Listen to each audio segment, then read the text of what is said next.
Mercedes have always had this ability to take their normal cars, and when they slap the AMG treatment on them, it sort of becomes a completely different car, at least to me when it comes to the styling. And that's exactly what happened with the 2025 Mercedes E53 AMG. And keep in mind throughout this video that this is only the E53. There will, of course, be an E63 later on. So what I'm going to do in this video is show you exactly what they did with this AMG treatment for the E-Class, for the E53 from a front, side, and rear, and also the interior. But before we do that, let's have a look at this article from Car and Driver. Let's see the power and the technology that is the drivetrain in this E53, which I absolutely love. So we have a 2025 Mercedes AMG E53 Hybrid 4MATIC Plus, revealed offers up to 603 horsepower. Still just the E53. It will come in plug-in hybrid form with substantial electric range, and it's expected in the US in late 2024. And this is what I want to see AMG do. I wish they would still keep their V8s, but at least we have a 6-cylinder in this case, in combination with some electric range. That, to me, is the perfect setup, and specifically since we have 62 miles of range in the E-Class, you have a 3-liter twin-turbo 6-cylinder and electric motor producing 576 horsepower, but you can option for the Dynamic Plus package, adds more performance and upgraded brakes as well, up to 603 horsepower here. And this means that the new E53 makes more power than the previous generation E63s. So can you imagine what kind of a monster will the new E63 be? So the 3-liter twin turbocharged straight 6 makes 443 horsepower, and it's of course connected to this electric motor, which by itself produces 161 horsepower and 352 pound-feet of torque. 0 to 60, according to AMG, is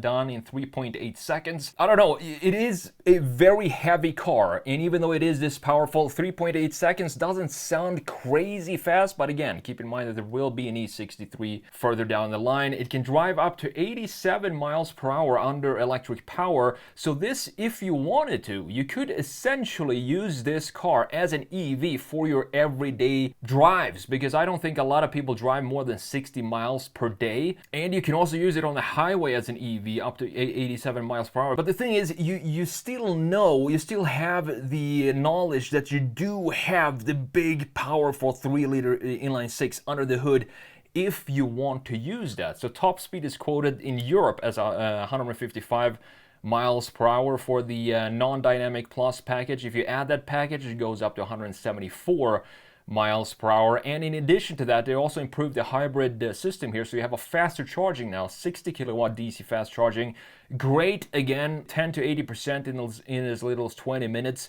I mean, this drivetrain just sounds like the perfect drivetrain in today's day and age, in my opinion at least. And then I can't wait to see the E63. So the styling here, it comes with more muscular than the standard E-Class styling. Plenty of visual headroom is still being left out, of course, for the E63. But I do think usually what happens when they come up with an E53 and then the 63, they look very much alike. So there's not going to be a lot of changes in the styling for the E63. Maybe the tailpipes in the rear on the 53 that round, I think they're going to be squared off for the E63. You have a new radiator grille, which I love. This Panamericana grille that we have on the AMGs looks fantastic, so much better than the normal one. And you also have the illuminated surround for the grille. It's 0.4 inches wider on each side, quad tailpipes, a new spoiler on the trunk lid. On the interior, there's still not a lot of changes because you can still get the normal E-Class with the AMG package, and that is something that I would 100% do for one simple reason in the interior, and that is the steering wheel, which looks so much better in the AMG version than it does on the non-AMG. We're going to have a look at that, of course, in a minute in Photoshop. So the pricing for this, there's no pricing yet, but the old E53 costs about $82,450 in 2022, and Mercedes says that the new one will just be slightly more expensive than that. So with that said, let's jump into Photoshop here and let's have a look at the AMG treatment from Mercedes for the E-Class. Up top we have the normal E-Class, and this is, I do believe, the AMG package. for this specific design. And what they did here, which is kind of weird, are these little squiggly things that we have going on in the headlights and the outline as well. We have a curvature down here, and then it goes out down to a curvature again, and then another curvature goes into the grille, similar to what we see in the EQ series of their sedans.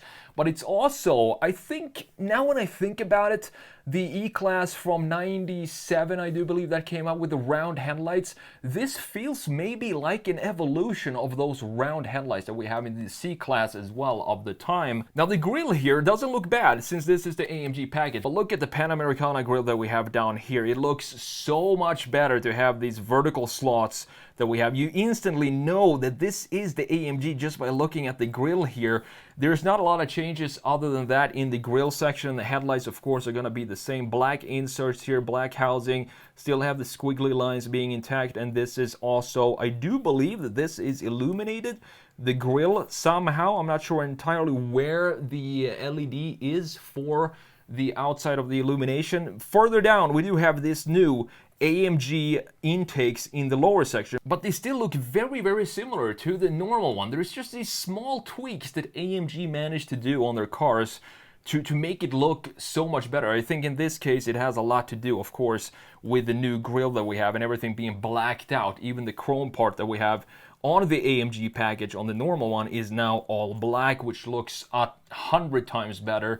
We also have these new winglets down here, which is typical for current AMG models to have this be in body color, which I don't mind at all. I think it looks pretty classy.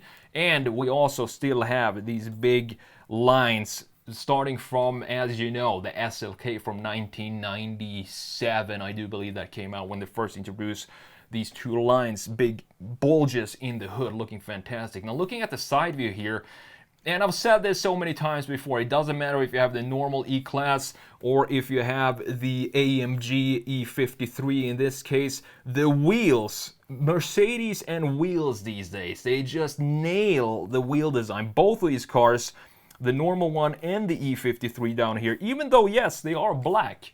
But in this case, I think when you have a white car, the contrast with the black graphics, you have complete black graphics in the front end. And I also like here that we do have the black wheels. It looks very good. And these are wheels that I would never switch out because I think they suit the overall vibe of this car. We still have, of course, the same type of line flow that we have in the normal car. Now it comes back, of course, in the E53. That is not something that they're going to change. We have this shoulder line that's being cut. You can see it more clearly here on the white car. One shoulder line in the rear and then in the front end as well, and then we have this empty surface in the middle looking nice. One detail though that I would like to change here, look at the trim around the greenhouse on both of these cars. AMG package up top is all blacked out. It's also blacked out here. The side mirrors gloss black looking nice. I would also want to have these, I think I want to have these be in body color actually, not be black, but definitely not chrome, not for the AMG models. I do know it's a Mercedes, a little splash of chrome might suit most of the models, but I would still not want to see it in the E53 AMG versions. And I also think this could have been integrated a little better to have some sort of lines cutting in here, maybe some, you know, just a little bit of cut somewhere around these to make it feel more integrated in the overall design, because now it feels like a single island here that doesn't really have any sort of connection to the body lines around it. But these are just small details. Overall, the proportions, Mercedes these days, they do a lot of round shapes instead of more squarish like we have in the 90s and early 2000s. But I still think this E-Class is starting to grow on me, and I've seen it in real life a couple of times now, specifically from the rear end. I do think it looks really good, and specifically, again, with this AMG treatment. Now, looking up top, there's still this problem, though, with the internal pieces, the internal parts of the taillight. I don't understand how this could have this outline for the taillight graphics. We still have these curvatures that we have in the front headlight, but then we have these internal pieces that has zero connection to the overall outline of it. These star patterns that we have inside, they clash so hard with the rest of the housing for the taillight that I'm not sure why exactly Mercedes did that. I wanted to see some sort of line following, going parallel with the outline of the housing itself to have more of a clear connection to it. But I think this is sort of a new thing for Mercedes to experiment with some taillight or LED graphics inside of the housings. Further down, we do have of the normal AMG package a diffuser that looks pretty nice. We have some chrome tips here. Thankfully, the exhaust pipes of the AMG, as you can see, are not chrome anymore, and instead we have the 53 typical round tailpipes, and this is one change that I'm definitely thinking we're gonna see in the 63, where you have more of a squared off tailpipes like this. I think that's gonna happen for that version later on. And again, this white in contrast with all the black graphics, it just looks so good. And this is sort of a satin white as well, so it's not a glossy white. I think this is probably the trim or the color finish that I would choose for my personal E53 if I were to buy this car. You see that we have also a connection, a slight line here that then connects into this line that goes into the side view. This is also a nice line that kind of wraps around the entire car, so we have some connection there. And last but not least, we do have this spoiler up top, and this is another detail that I think does so much for this rear end, because you can see how it slopes downwards like this. I want to have something to send this off properly up top here, and that is exactly what Mercedes did with this. I do believe this is probably a carbon fiber piece that sticks up in the rear. Now last but not least, the interior. So here we have the non-AMG package up top, and down low you can see that we do have the AMG, of course, the E53. And have a look at the big change here, which is going to be the steering wheel and also the material choices, of course, being darker, a little bit more sinister in the AMG with a lot more carbon fiber overall.